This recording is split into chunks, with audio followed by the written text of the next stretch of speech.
नमस्कार, आप देख रहे हैं डेली 24 भारत में हूं आपके साथ अनीता शर्मा। यूपी की 9 विधानसभा सीटों पर उपचुनाव के लिए 20 नवंबर को मतदान है।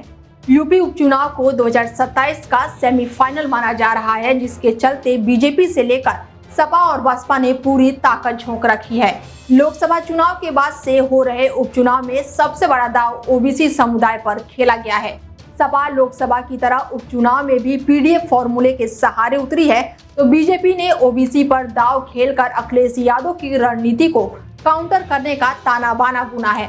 अब ऐसे में साफ है कि उपचुनाव में असल लड़ाई ओबीसी वोटों को लेकर है, जिसके नतीजे से सूबे में सियासी भविष्य की दिशा और दशा दोनों तय की जाएगी। यूपी की जिन 9 विधानसभा सीटों पर उपचुनाव है, तो वहीं पर सपा ने सभी 9 सीटों पर उम्मीदवार उतारे हैं, तो बीजेपी 8 सीट पर खुद चुनाव लड़ रही है और 1 सीट पर उसकी सहयोगी आरएलडी किस्मत आजमा रही है। बसपा ने भी इस बार उपचुनाव में ताल ठोक रखी है। 2022 के चुनावी नतीजे के लिहाज से देखा जाए तो 4 सीटों पर सपा के विधायक तो 3 सीट पर बीजेपी के विधायक थे, तो वहीं आरएलडी और निषाद पार्टी के एक विधायक थे। बता दें कि सपा 2024 के लोकसभा चुनाव में पीडीएफ फॉर्मूले के जरिए ओबीसी के बड़े वोट बैंक को अपने पाले में करने में कामयाब रही है। खासकर कुर्मी, मौर्य और निषाद समुदाय को अपने पक्ष में किया था, जिसके चलते बीजेपी को करारी मात खानी पड़ी थी। यूपी के अवध और पूर्वांचल के बेल्ट में बीजेपी को पूरी तरह से सफाया हो गया था।